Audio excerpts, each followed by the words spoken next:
Bonsoir à toutes et à tous. Voici l'édition spéciale du 14 août 2018. Voici les informations suivantes. Écoutez bien, c'est très important pour vous. Minuit 21, Washington. Le budget de la défense s'élève à un volume de 716 milliards de dollars pour l'année 2019, signé par le président des États-Unis, Donald Trump, a rapporté TASS. La nouvelle année financière débute aux États-Unis le 1er octobre. Le budget prévoit une augmentation du nombre de militaires à 16 000 et leur allocation à 2,6%. 40 milliards de dollars seront destinés à la mise à jour de la BBC, 65 millions de dollars dans le développement de nouvelles armes nucléaires de faible puissance pour équiper des missiles de submersibles et augmenter le financement des fonds de la cybersécurité. Minuit 23, Caracas.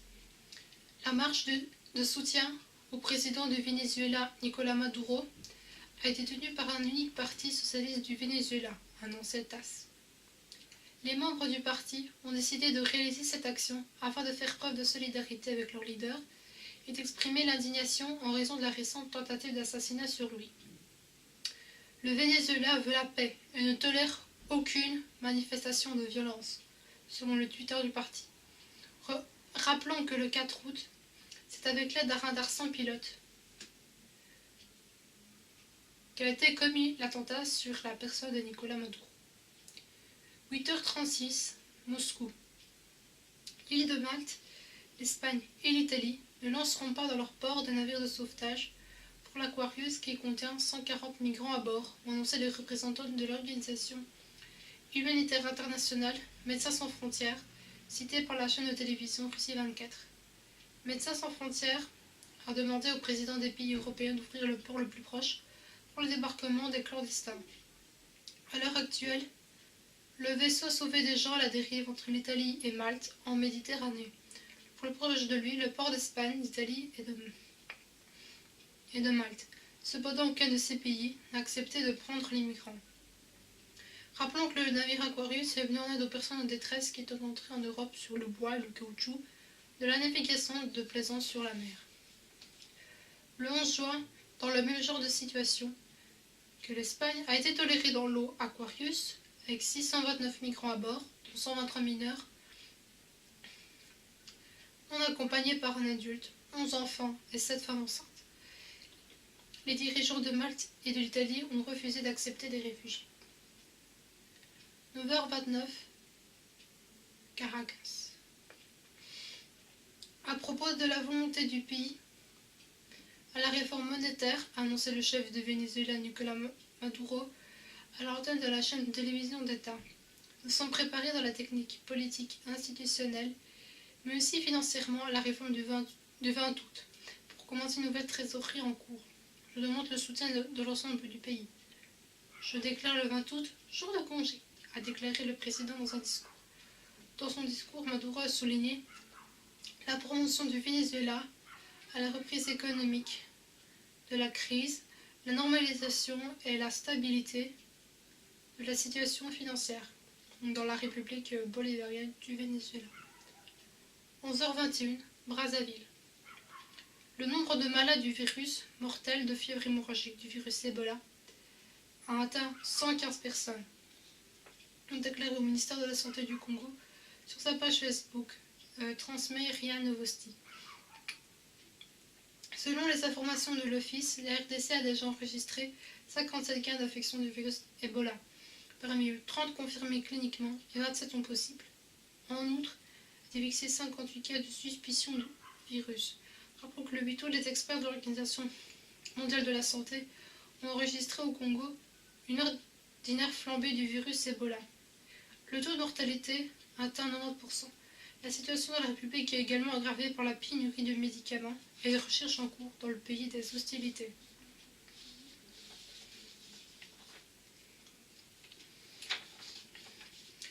– 11h51, Kaliningrad.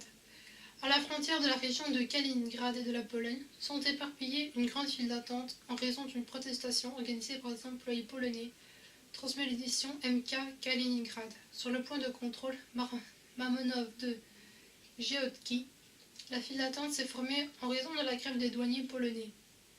Avec un lien sur le portail polonais, infosecurity24.pl, il est rapporté que protestent non seulement les employés de la douane des gardes frontières, ils ont été rejoints par le personnel des services d'incendie, le système pénitentiaire et la taxe des services. Tout en appuyant la deuxième phase de la grève de la République avec des éléments de la cuisine italienne. Rappelons-le, depuis le 10 juillet, dans le pays a été déclarée la grève des forces de sécurité, qui nécessite des modifications de la retraite, l'augmentation des salaires et compléter le versement de l'hôpital. La réforme des retraites en Pologne en 2013 a visé le personnel des services de répression, qui a perdu le droit à la retraite à 15 ans d'ancienneté en augmentant jusqu'à 25 ans et d'élever leur âge de la retraite à 55 ans. Précisons, la cuisine italienne est une forme de protestation lors de laquelle ont été exécutées toutes les responsabilités. Midi 1, Berlin. L'exportation de l'Allemagne de voitures d'occasion avec un moteur diesel a augmenté de 20,5%. Selon des analystes de la logistique appliquée de l'Université de Würzburg, transmis par l'agence analytique Autostat. Les livraisons de voitures ont fortement augmenté dans des pays comme l'Ukraine, 13,6%, la Croatie, 89,6%, la Bulgarie, 27,7%, la Roumanie, 26,8%. Cette croissance est observée parmi les voitures d'occasion avec un diesel sale. En relation avec le scandale du diesel, donc Dieselgate, la demande intérieure est très faible, c'est le prix d'exportation qui est très attractif pour les habitants des pays d'Europe de l'Est. Les modèles propres et modernes trouvent leurs propriétaires sur les marchés de la France, de l'Espagne, de l'Autriche. Cependant, il est à noter que dans les pays dits de haut niveau environnemental, la demande des voitures diesel est en baisse. Les livraisons à destination de la Finlande ont diminué de 9%, la Suisse 18,7%, la Norvège 26,6%. Rappelons que le scandale du diesel a été associé à une escroquerie de Volkswagen dévoilée en septembre 2015. Il a été constaté que plus de 11 millions de véhicules diesel ont été équipés d'un logiciel spécial qui, lors d'un test, des émissions de gaz nocifs ont baissé. La société a reconnu la vente de ces véhicules aux États-Unis et en Europe. Alors n'achetez pas de voiture de la marque Volkswagen, il n'y aura plus de scandale. 14h47, Gênes. Un pont routier s'est effondré dans le quartier de la ville de Gênes, faisant beaucoup de morts, ont rapporté les médias italiens. La police a annoncé aujourd'hui qu'un grand pont de passage de l'autoroute A10 s'est effondré dans le quartier de la ville de Gênes, en Italie. Au moment de l'effondrement, il est probablement tombé sur des voitures. Il est à craindre que les autres ponts peuvent tomber. Il est rapporté que sous les décombres du pont, il peut y avoir des personnes, ce qui a conduit à une fuite de gaz. Un journal italien, La Repubblica, a décrit cette partie de la ville comme densément peuplée. Rappelons-le, le pont, construit dans les années 60, est connu comme le pont de Morandi. La parcelle a une longueur de plusieurs dizaines de mètres et traverse le détroit de Flux-Pols.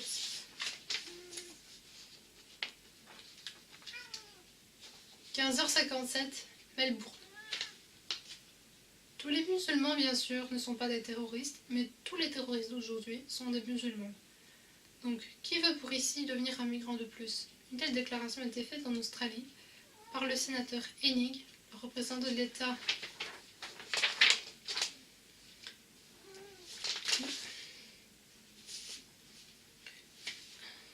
du Queensland.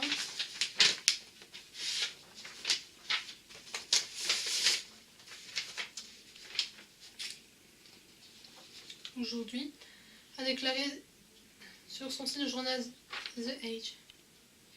Il est fustigé sur les précédents gouvernements qui ont proposé une approche traditionnelle de l'Australie, proposant une préférence pour les immigrés en provenance d'Europe et ont annulé le vote du principe de la sélection de la race. Hennig résolument s'est prononcé pour l'adoption de la politique de l'Australie blanche et a ordonné la tenue nationale du plébiscite pour trouver la solution finale au problème de l'immigration. Les raisons d'interdire l'entrée des musulmans sont convaincantes et évidentes, déclare le sénateur, demandant de prêter attention au moins sur le fait que les groupes musulmans originaires de la région de l'Afrique noire terrorisent la ville. L'intervention d'Hennig a suscité des réactions mitigées au Sénat. Certains membres de la chambre haute du Parlement, a exigé de lui des excuses pour le terme de la solution finale, voyant en lui une connotation avec la politique du Troisième Reich sur la destruction des Juifs. Toutefois, The Age publie une photo sur laquelle d'autres législateurs ont pris violemment charge Hennig. 18h48, Tel Aviv. Des informations sur les négociations entre le Premier ministre israélien et le président égyptien a été confirmée par le ministre des Finances israélien, Moshe Kalon. Dans une interview à la radio, Galia Tchahal rapporte TASS. Moshe a répondu positivement à la question de savoir s'il sait que Netanyahou a atterri au Caire pour discuter des questions liées au règlement du conflit dans la bande de Gaza. Tout ce qui va se passer à Gaza dépendra de la participation et de la médiation de l'Égypte, a déclaré le ministre des Finances. Auparavant, la chaîne de télévision israélienne Channel 10, citant des sources dans l'administration du président des États-Unis, a fait état de la réunion secrète de Benjamin Netanyahou avec Abdel Fattah al-Sisi. Selon les informations de la chaîne de télévision, la rencontre a eu lieu le 22 mai. Elle n'a pas su réunir la plupart des ministres du gouvernement d'Israël. Rappelons-le, le conflit palestino-israélien a été aggravé après le transfert de l'ambassade des États-Unis à Jérusalem, qui a été effectué par la reconnaissance de sa capitale d'Israël par Donald Trump, et a provoqué un grave mécontentement de tous les États du monde arabe, y compris l'Égypte. On va s'arrêter là pour ce soir. J'espère que vous avez su avoir toutes ces informations en tête, parce que les autres médias vous mentent, et que c'est uniquement sur ma chaîne que vous pouvez trouver des informations de ce genre.